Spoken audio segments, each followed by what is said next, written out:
Howdy, Beefalo Bart here, and welcome. Blue Harvest. What it is, what it be like. Alright, so, um, more of you will probably know of Blue Harvest as a reference to the Family Guy kind of tribute movie to the first Star Wars movie, which is episode whatever the hell. The first Star Wars movie that came out, which apparently is like what, episode 4 or whatever. But anyway, originally also Blue Harvest was the name of Return of the Jedi. Whenever they were going to create the sequel to the first Star Wars movie, they were trying to disguise the name of it to hide the fact that they were doing another Star Wars movie, so they called it Blue Harvest to kind of hide the title. So none of that has anything to do with this project. I'm pretty sure there's probably not going to be any Family Guy references, maybe, perhaps, or original Star Wars stuff, like maybe Yoda or something like that. But the whole point was to just kind of give this a temporary name for the project, to kind of feel it out and see what it was going to be like, and pardon the temporary moon rover, just to see if this could come to fruition as a game. And so far there seems to be some decent interest in it, and I like the concept.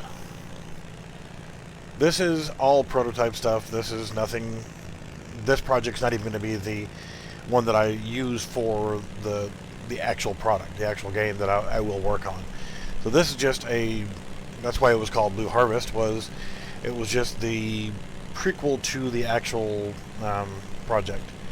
So, quick recap on the backstory of where this really is going is Mr. Bezos, the owner of Amazon, and Mr. Musk, the owner of course he also has other things too, but Mr. Musk is of course known for, thanks bud, and welcome. Yeah, I added the moon buggy just to kind of get around the surface a little bit faster than just walking, and you see I've added the first cave. Again, all prototype ugly stuff, but nonetheless it works. By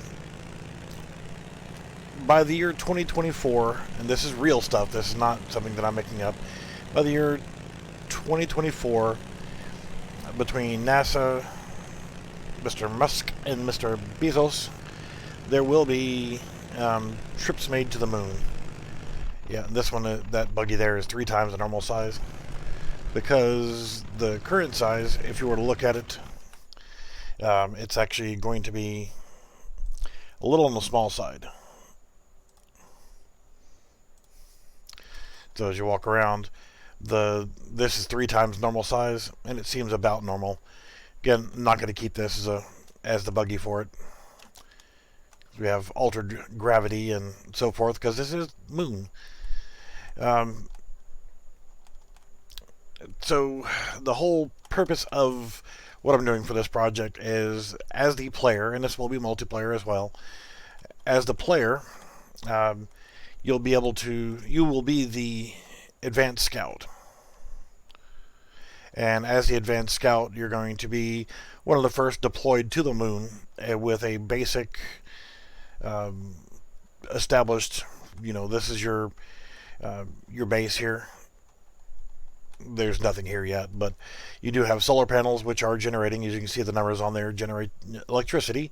So that's pulling your charge in, and you'll have a charging system for, and this is these are all placeholder models.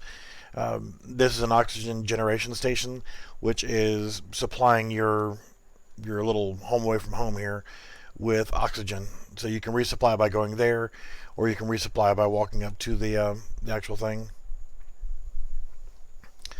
So as an advanced scout, what you're doing is you're going to be landing, you will have been landed in a sample area, not the main area, which later on you will be tasked with things like going out and locating other ice areas. The moon has been discovered that near the poles there is actually ice, water-based ice. So the whole purpose of all this stuff here is to be able to find the ice, and the ice will be used primarily for converting to oxygen so that you'll have a breathable source of air. So as you're out exploring, you notice that the blue bar right above the red bar there is going to be your oxygen bar. So you're only going to have a limited amount of oxygen you can use for roaming around the surface. And then whenever you reach zero, then you're going to start suffocating. You'll die. I haven't added that in yet, but just wanted the oxygen bar to be functional.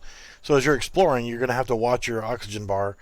And okay, if I get past the 50% point, then I need to get my ass back and recharge my oxygen. Or as time progresses, you'll be able to call in new things. Still don't know why there's that one rogue little black dot in the shadowing. Weird shadow effects in here.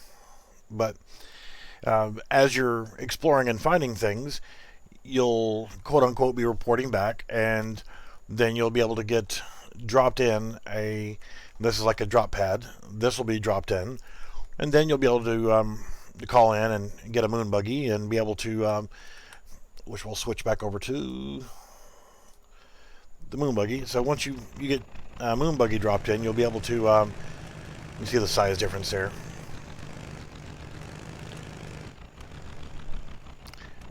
But yeah, this will be an electric vehicle, so it will also have its own fuel bar, which will be electrical based. So you'll have to worry about the range of your electric vehicle.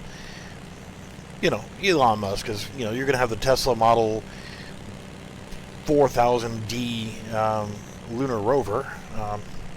So you're going to have to get out, explore, try to find more ice. And the ice can also be converted in, you're talking about water. Then the ice can be melted into water. Oh, you asshole.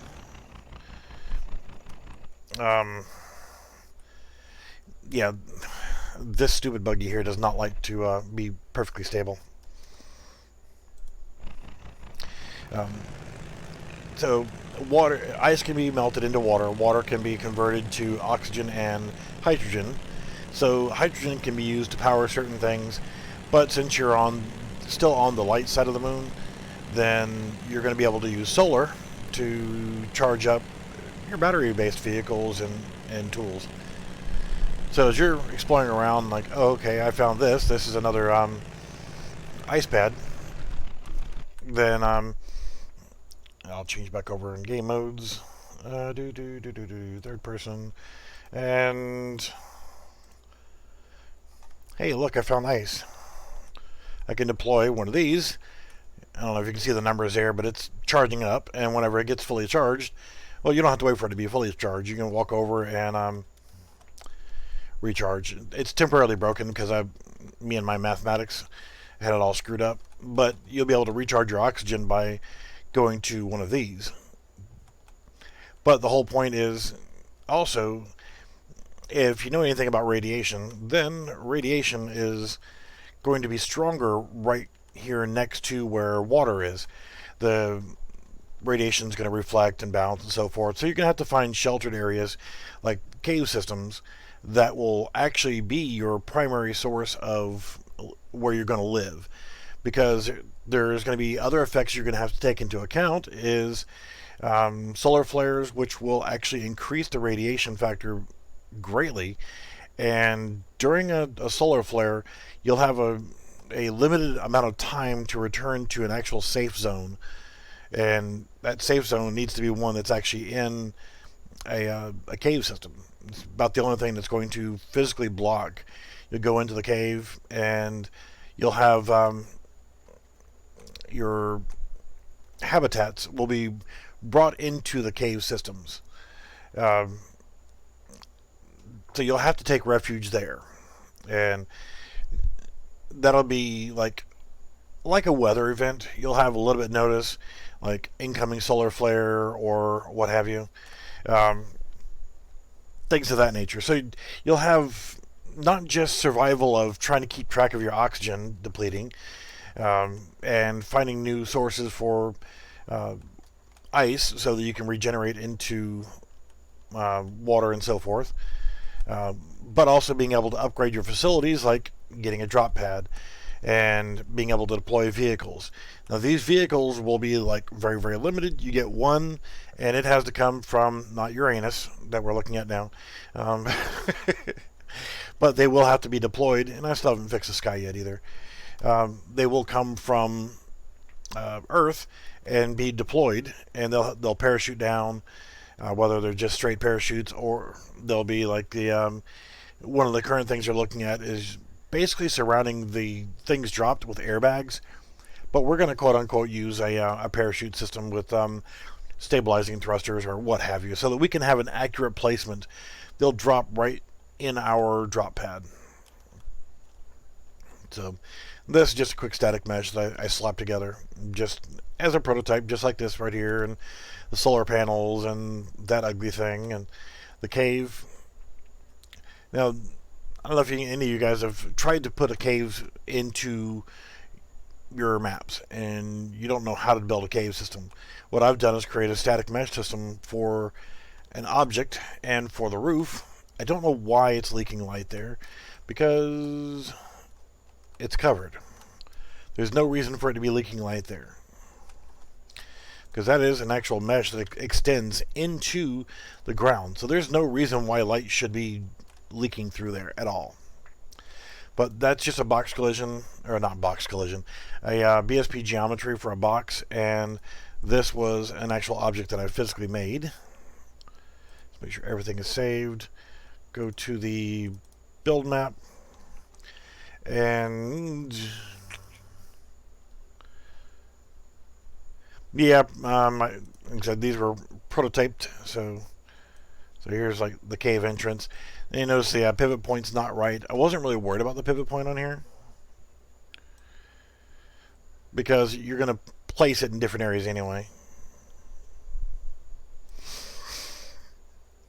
Let's see here. LOD settings. General settings. Light map coordinate index. You talking about the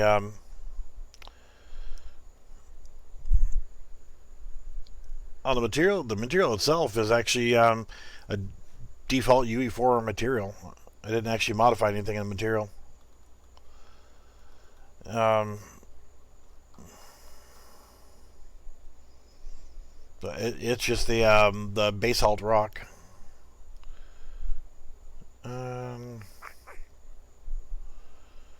Standard material slot. Yeah, it's normal. I mean, like I said, I didn't do anything to the material itself whenever I placed it on there. But essentially, I just wanted to have something that had a it was starter content, material, basalt.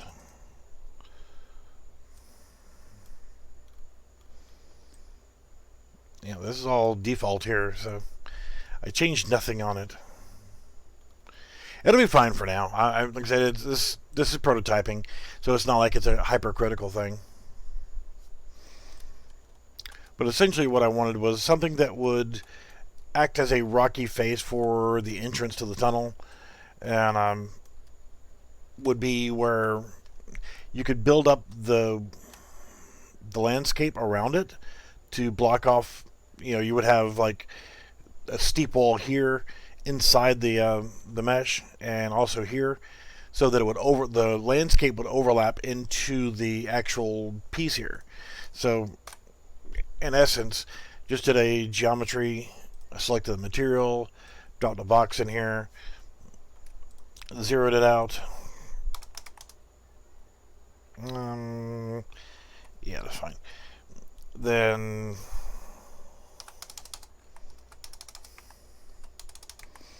you can make a huge cube, and shape it to whatever you want. I actually went half that height and then did an extrusion on it. But I mean, worst case scenario, if you just wanted to use that, then went to your BSP or your geometry editing, pick these two, we'll slide them back to here. And this is just a very crude version of it, but and if you wanted, you can grab the side, extrude it. It's going to be out roughly 400.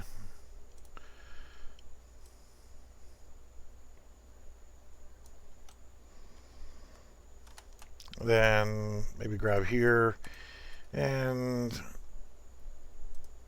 here.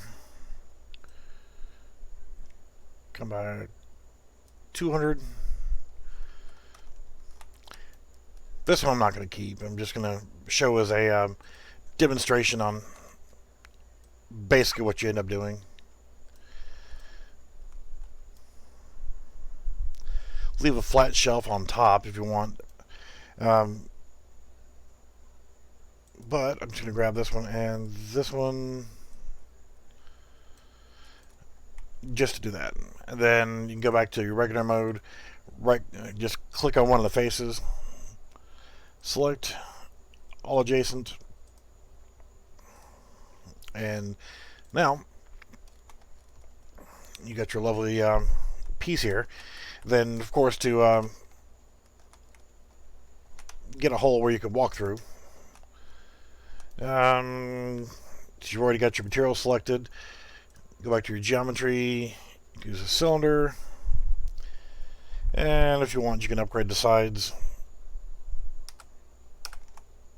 Yeah, screw it, we'll make it 14. Rotate it on its side. Use the same material that's on your piece for this step. That way it'll blend better.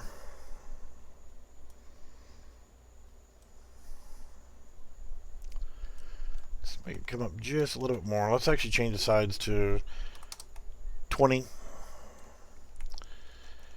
And we'll zero it out.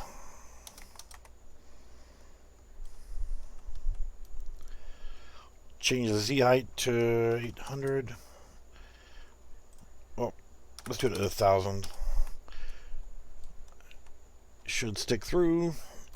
And then when we change it from additive to subtractive, we now have a hole through it.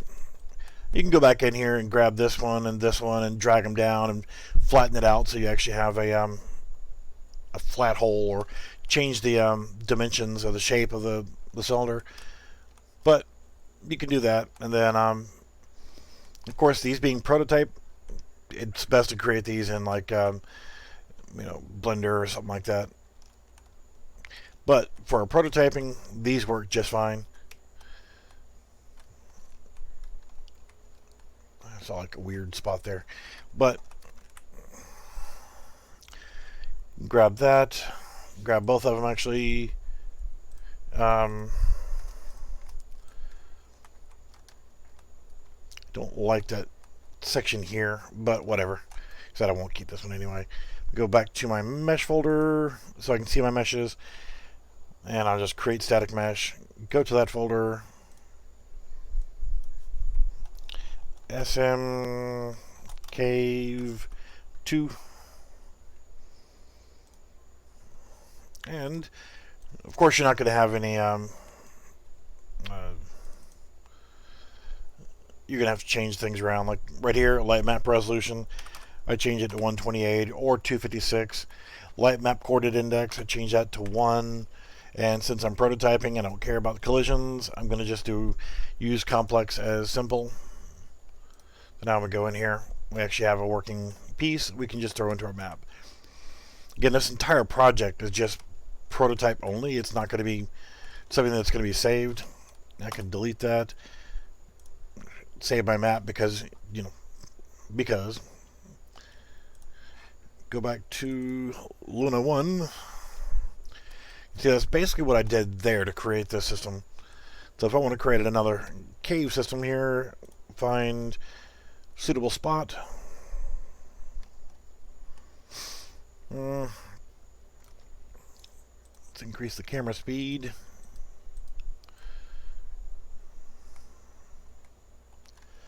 You just find a spot where you want your cave. Let's say if I want one back here, all I got to do now is just drop cave 2, the one we just built.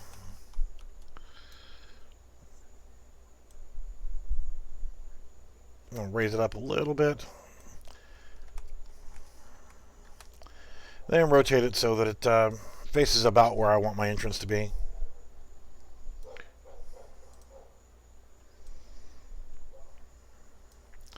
Then go to your landscaping. I'm just going to build up the entryway a little bit.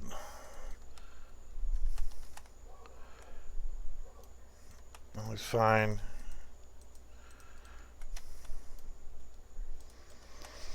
Now, one of the things you can do is actually, you want to build up your wall around it. There's a couple ways of doing that. And I'm going to go to flatten, and I'm going to grab like right in here.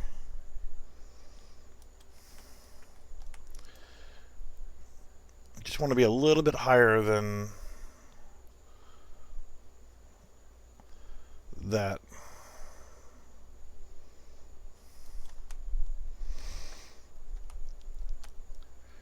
I think for now what we'll do is we'll just trace out the area that we want our cave.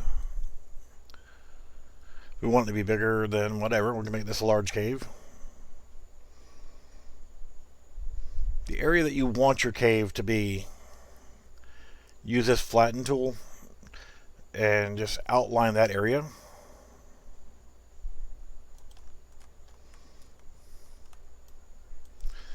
And so you want it to be a little bit higher than where you're actually going to be at the top of your mesh or your model.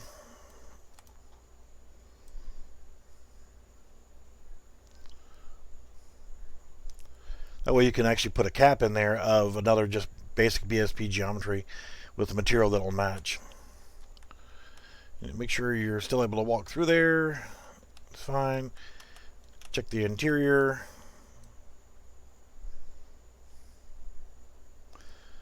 Make sure it's good overlap. I am by no means a map expert here, so make sure you're going to drag this out more, and then I'll use the smoothing tool to manipulate the terrain a little bit. I'm not so much worried about the exterior right now.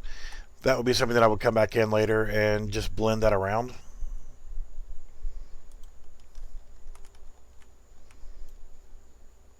But you can use the smoothing tool to smooth the transitions.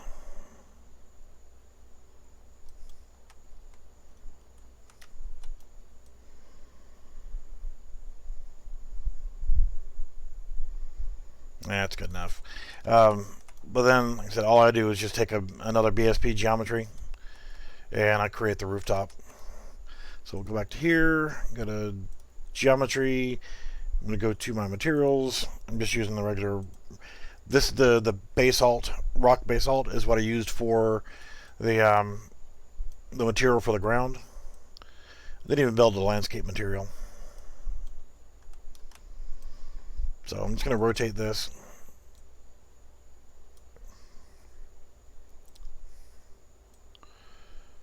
And you just want this BSP to actually be a rooftop. So all I'm going to do is change this to about 2000. Yep, going to be bigger than that. No, let's go about.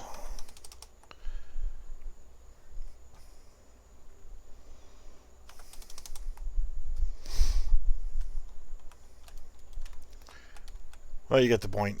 This one right here, a little bit too big.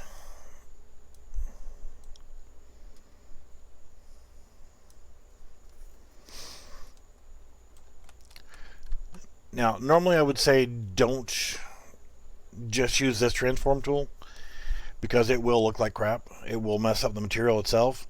But let's try. No.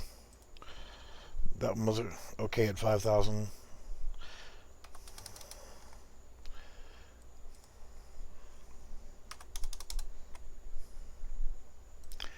Play around with it.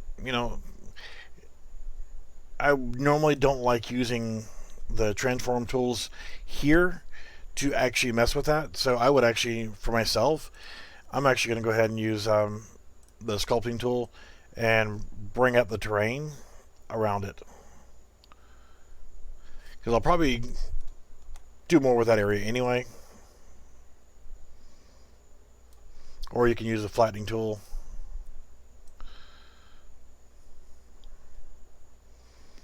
Just to make sure that area is covered.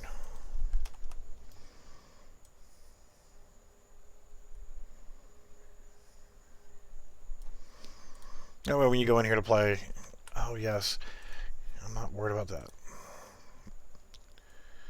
Walk over here and take a look at it. So the whole concept of this game, I think, as a game, you're not really necessarily doing any crafting, because honestly, I think that since this is going to be a reality soon, instead of actually trying to create a sci-fi game, this is actually something that potentially could be real within the next 5 years. If we listen to NASA and Elon Musk and Bezos on this. Alright, so we got a little bit of a problem with our terrain there.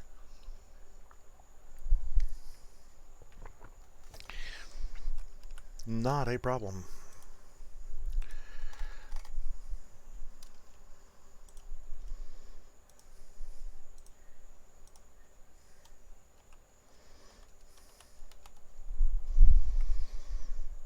Just want to bring up the terrain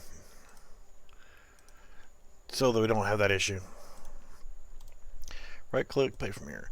But since, like I said, this is going to be a real thing in the next 5 years, what we're trying to do is create... Oh yeah, we got to fix the inside. Our interpretation of what's going to be going on.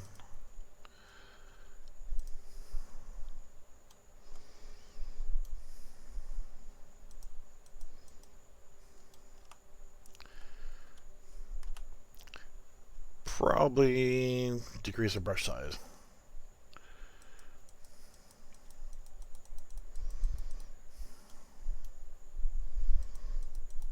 I'll probably end up having to do the smoothing tool. Like I said, this is something that I'm not so much worried about. Because, again, prototyping.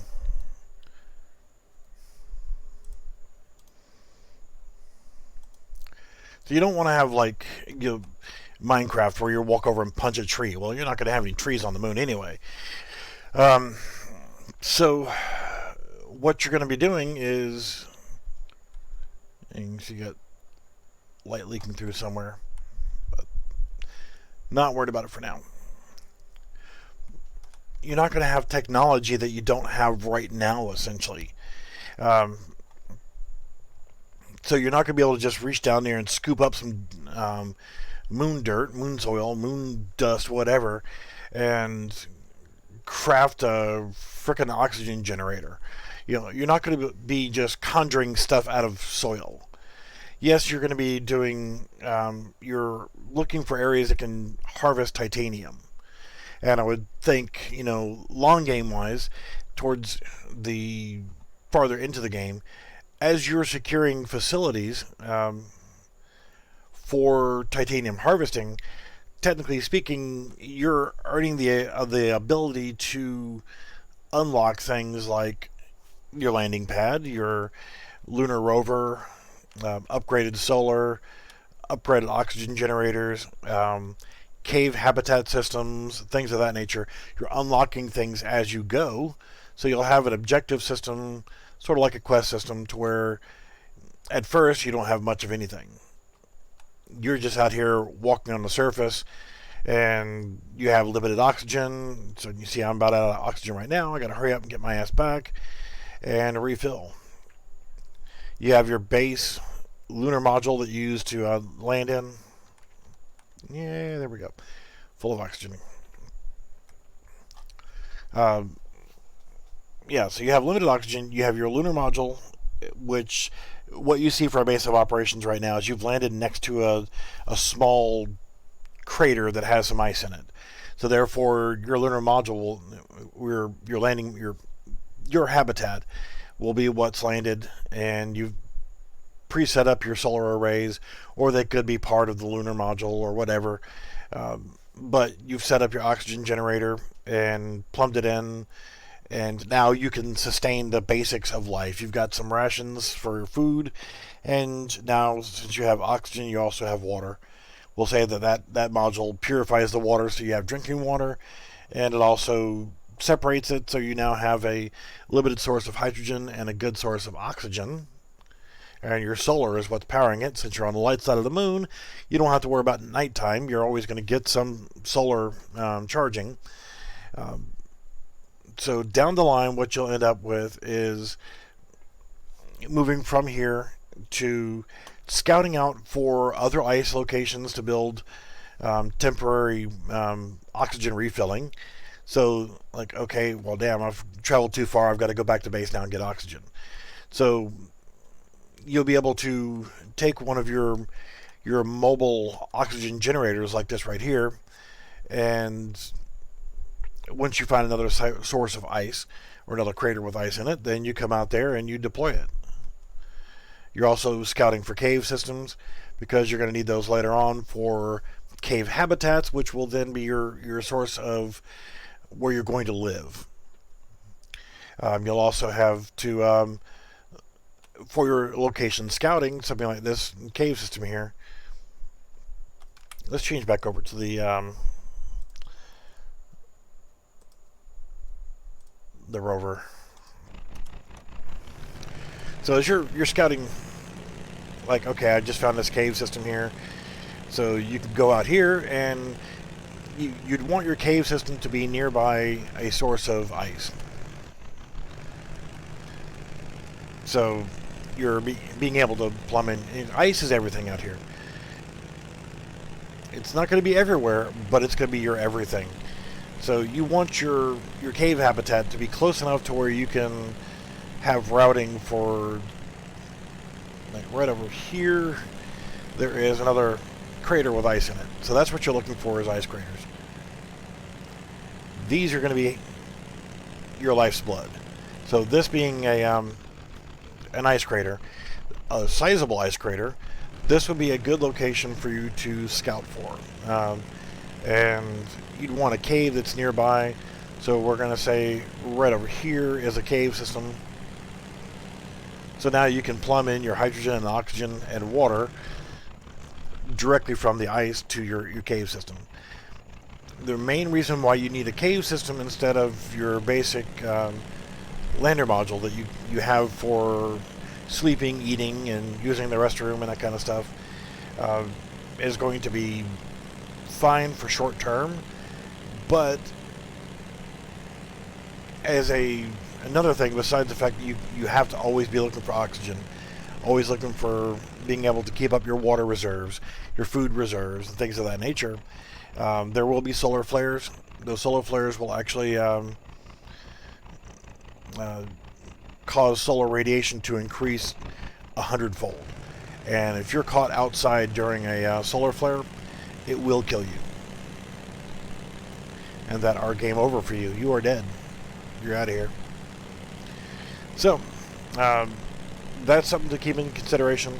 If there is a solar flare, you'll have like a notice, like warning, solar flare coming or whatever, you know. Seek shelter. So your shelter is going to be your cave systems. Caves will protect you from the solar radiation, so you'll want to have that good cave system. At some point, you're going to be able to bring in cave habitats. Those are going to be the important things like sleeping area, eating area.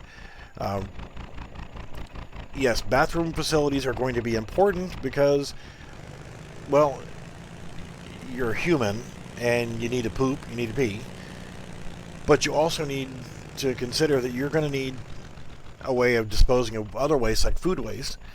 That all can be composted in and be used to create and keep your ability to grow your own plants. So you'll have, like, outside, you'll have the ability to use your composted material to restock your fertilizer for your greenhouse modules. So you'll have exterior modules that are pulling in the sun and growing plants to help regenerate your food. So basic, you start off simple, and the more and more you go, the more advanced you get, and you're trying to build that timeline up so that you can start getting more staff on the surface of the moon. While you're out here, you are just a scout. You're out here looking for the different ice sections, ice craters, so that you can start calling in the support. Just because you're out here by yourself right now, and yes, it will be multiplayer, but say this size system right here, this is perfect for habitation. So, and for light mining. So therefore, you're going to be able to call in your other habitation modules, like your housing, your food, your science facilities, things of that nature, will then be able to be called in, and then you'll also have your living accommodations and crap like that. So hopefully some of this makes some sense towards what would actually be a pretty cool game. And it's kind of steeped in a little bit of reality here also, is the fact that this crap's going to go on for real. Since there are plans for lunar exploration really, really soon, within the next 5 years for real, by 2024, yeah, that's going to be a thing. I'm going to add a headlight.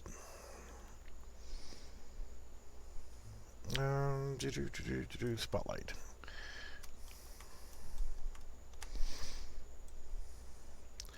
Just for shits and grins.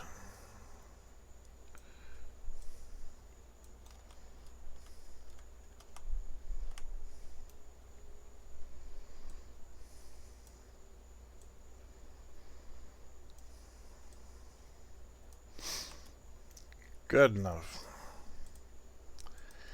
Yes, I'm not going to have it auto-activated. I'll actually go ahead and just set that up to work with a key binding. Just want to see how it was going to look whenever I actually had it out.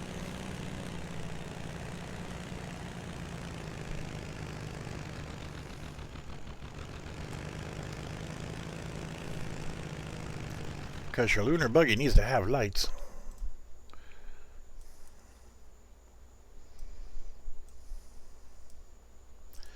Compose, save, and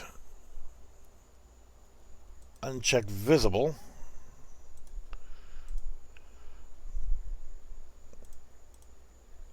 And now if we go back in game, it won't be active until we actually turn it on.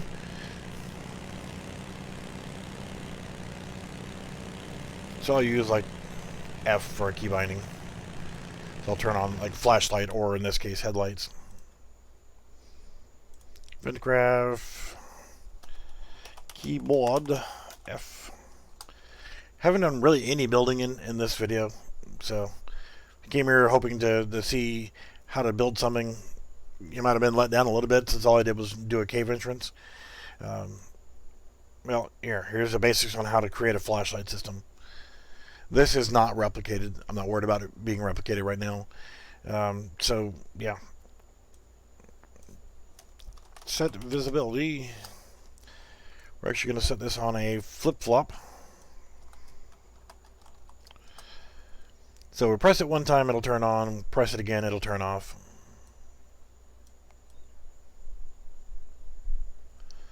So we'll do Control-C, Control-V. Connect that to there, turn that on, connect this to here. So now when we hit the F key, we'll turn the headlights on, hit it again, we'll turn it off.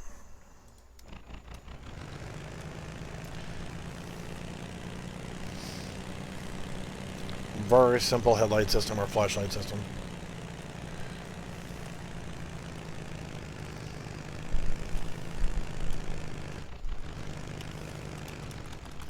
Yay, and there was much rejoicing. Replication wise, you would do it just like you would with any other kind of replication. So there's nothing special about that. It's just how you do it. So with the game also, there will be light side of the moon, dark side of the moon. Going to the dark side of the moon, then we'll start dealing with other variables like temperature. Because on the dark side of the moon and certain cave systems, if we decide that we want to build some huge freaking cave systems, then we're definitely going to want a temperature. Because on the dark side of the moon, temperature can get really, really nasty. So you'll have to think about temperature variations and thermal control or whatever, you know. And that's the whole thing, is getting started with getting the little features hammered down here on the test surface map.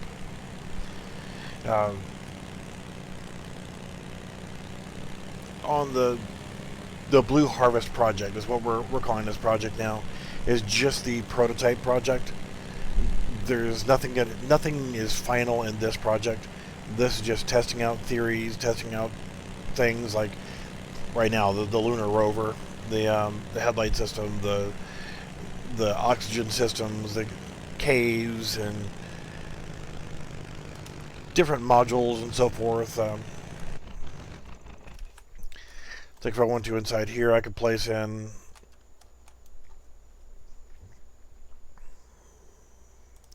my temporary meshes, like this guy. You know, this is kind of a living accommodation block.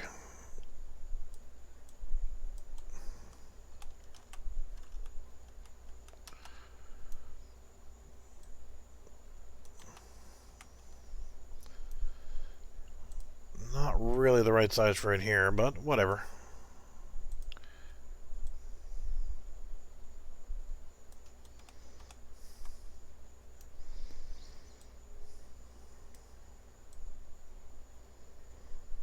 I'm not going to put that in there. But you see what I'm saying, is you would have to build accommodations inside the cave structures. Like here, I'd probably put another cave in over here just because. But I'm going to use this project, and get ready to wrap this video up. I'm going to be using this project just for testing things out, just for getting the feel of how the different concepts will work. Like I said, all I've really done today was set up the caves and the basic cave system and the basic, just all I did was added in the advanced vehicle template. And I turned down the top speed just a little bit. Need to turn it down a little bit more. This is probably a little bit too fast for the surface of the moon.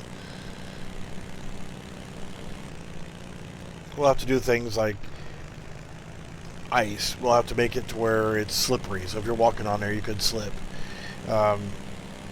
Make it to where when you're in the area of the ice, the temperature is lower, or whatever.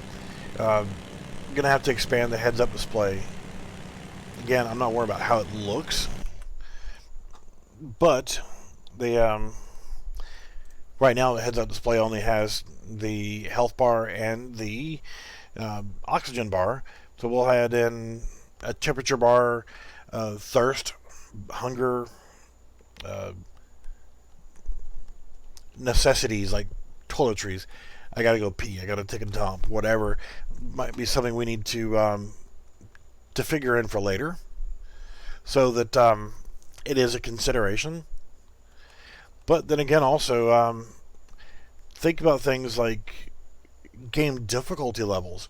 It's not something I usually look at, but if I'm in normal mode, then I'm going to have oxygen, I'm going to have health, I'm going to have temperature, I'm going to have, restroom, I'm going to have, like whatever, all the different features. But if I go on like creative mode or an easy mode, then maybe I want to turn off temperature, or I want to turn off the biological disposal, or what have you. You know, so all of those features need to be set up as a variable system, so that it refers to your game instance or game mode or what have you, either one, saying okay, game mode equals easy, or game mode or difficulty level equals easy or normal or hardcore or what have you. And each of those different ones would then also dictate which things are shown on your heads-up display and which ones actually affect you. So something to think about as well. I'm getting ready to end the video, but I'm probably this evening or tomorrow, what I'll probably do for tomorrow's video is start making things like being able to call in, whereas this right here is just temporary, it doesn't do anything. Adding some functionality to, say you come over here and press the F key and it will deploy the moon buggy. This one's just a temporary, it's a blueprint where I just put the static mesh, or in this case a skeletal mesh, in for the buggy. So come over here, press a button, and instead of it magically appearing, maybe set up a parachute system where it falls in and lands there. So set up some functionality that way, so at least it's something to deploy in, and maybe to where you come over and press E to enter, and now you're inside the moon buggy and you can then drive around the surface. We'll start adding some functionality then to the drop pad or the landing zone, or landing pad, whatever we decide to call it. Had a couple different versions of, which was just like the landing pad or land pad, which I'll probably delete that one, because, well, I may keep it. I created this and it didn't have the little control panel, so I just created a temporary console. But that also gives me, and I just combine the two together. It also gave the ability, if I want to, I can just drag in one of those and set it up wherever I need. So now I actually have a control panel. So I can add that to my oxygen generation station or generator or whatever. I don't know. Like I said, this is all just prototype shit, just to get the basics testing and working. So I think for tomorrow's normal stream, the Monday video, I will do functionality of the landing pad. First off, just get it to spawn an item in. Later on, add a widget to it, to where whenever I press F, we'll say, and I'm standing here, it'll actually bring a widget up into my main view, so that I'm able to select, okay, what can I deploy now? And it'll show a list of what I can currently deploy. And I'll deploy the moon buggy, or the moon buggy. What I want from everybody else, and I'm gonna probably play around with this this buggy, because if you look at it, the main body itself and the tires look terrible because the whole thing's all one color. But if you notice, it has good suspension. Notice that the shocks move, the swing arms move for the suspension. So that's pretty cool. So we'll start either with two basic concepts. In fact, this is a basic rover, and it's still reliant on your oxygen levels. It's electric, so you're going to have to come back and bring it to a charging station to recharge the batteries so that you can keep driving it. But one of the main things that's being looked at for the lunar excursions, and is being tested right now also, is vehicles that are pressurized. So fully enclosed vehicles, so that they're pressurized, they have their own oxygen supply and so forth. So they're going to be run by solar or by electricity. So you're going to have to worry about their charge as well. But they'll also have their oxygen supply, so they're going to need a recharge of electricity and oxygen So they'll need recharge stations. But we can use anything besides just a regular moon buggy, because that's 1950s technology. Current technology, we're looking at pressurized vehicles that we can ride around in and get across the lunar surface. So if we need to, and one thing I want to look at as well is using them as a tractor system. Because if I have a drop pod, then I'm going to need to be able to carry these things over to a certain location, or we need to look at the idea of having AI set up later for the AI to actually go from the drop pod and actually carry these over and then have a construction series or whatever. It's like you'd see in like Command and Conquer old games. So that you're not actually having to sit there with a hammer and put shit together, quote unquote. So think about, you guys help me out with the ideas for construction phase.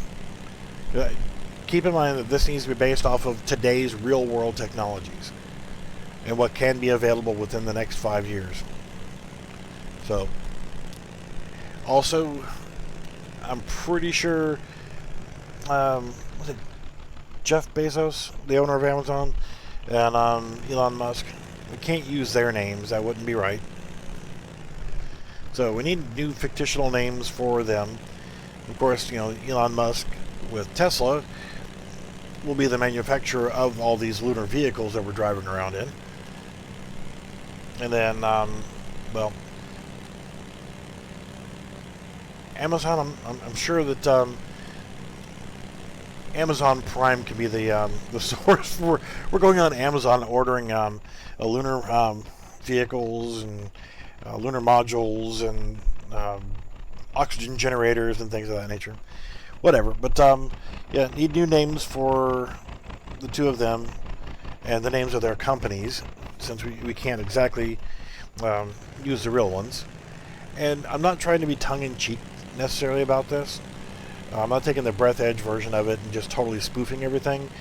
But I want to, because of the fact that these guys are saying, you know what, screw this, I'm going to the moon with or without your help.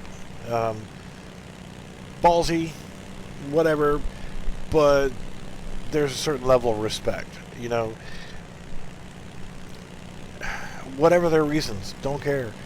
They're reaching out, they're branching out, they're going to the moon. So, that being the case, then awesome. I don't want to take away from that. I don't want to have a negative. I'm not showing anything negative about them. I'm showing that they are, for whatever their reasons, are doing this, and it's because, ooh, good God Almighty, Unreal Engine 4, your physics. Yeah, thankful for what you're doing and not being negative, because without, and what we're going to lean on is, without the quote-unquote Tesla-like electric vehicles, we won't be able to get around the surface of the moon with ease. Without support from the other companies that are contributing and the other countries that are contributing. Yeah, we're not trying to have any negative kind of negative outlook on any of the countries or companies that are involved with going to the moon. We're just going to the moon. We're the advanced scout. We're just doing our job. And later on down the line, as we have configurable characters and customizable characters, think about having mission patches for the different countries that are involved, or whatever, you know. You're just an employee. You're just Joe Schmo that got picked as the astronaut to go out there and do the initial scouting. And it's because you are such an awesome person out here doing the exploring that, yeah, you're finding all these different areas that we can build on.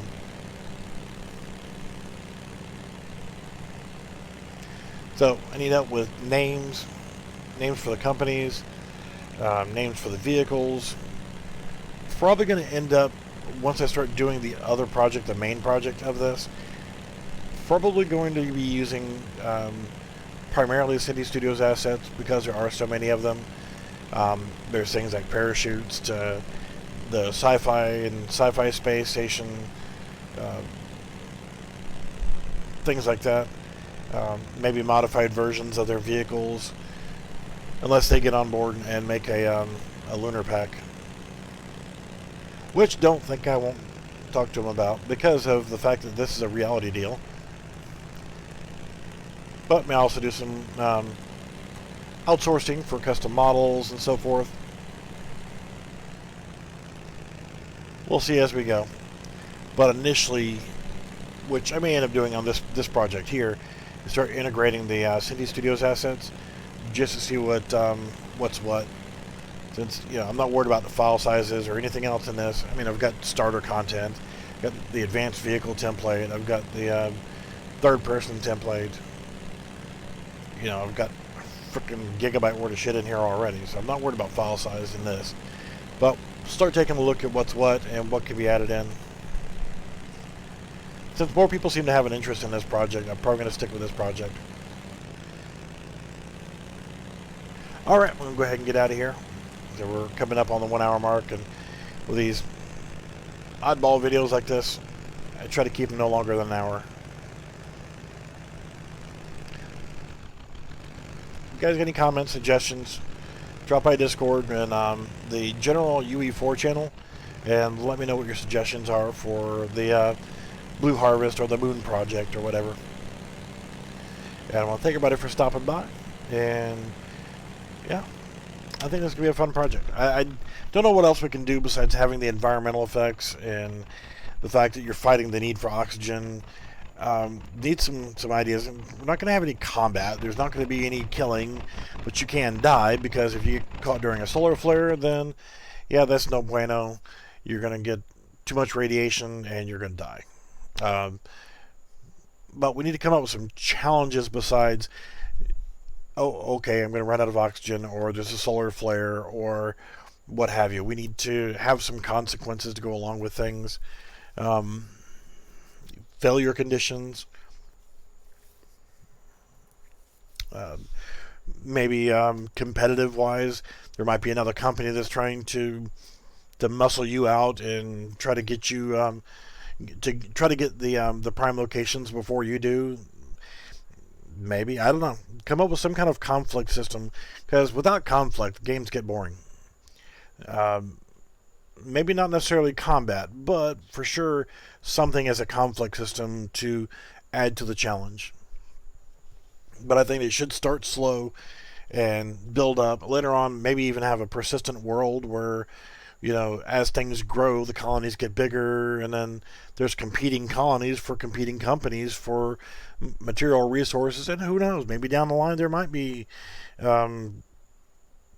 conflicts and battles and so forth.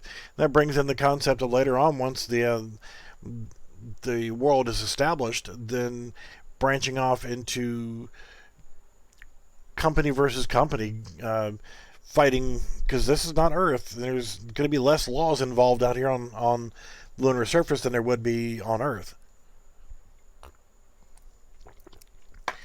So there might necessarily be combat. Sending out raiding parties to sabotage plants, or maybe having an arena system to where you go to a certain area and you're fighting over it, or hell, just whatever we can come up with that will increase the population of the game. Who knows? Make it to where it's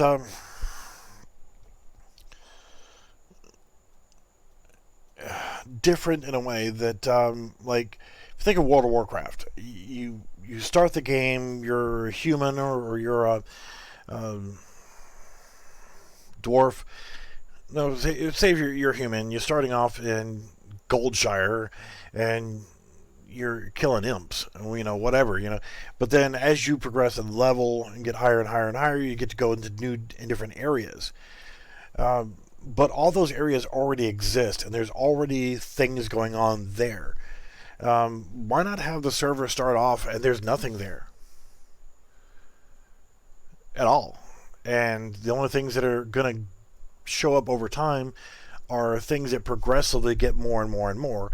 Yes, they added new areas in World of Warcraft over the years from the different expansions to give new zones, but why not grow that way? Start off with a small area, and as the population of the game grows, then expand out. Okay, we now have established the mining colony or this colony or that colony or whatever, and expand the world based on the population of who's there.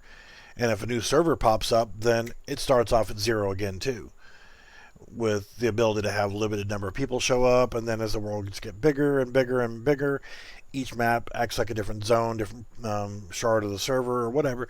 Think about the growth of the game in the long run. So a lot to think about. Alright guys, thanks for watching. Love y'all. We'll see you soon.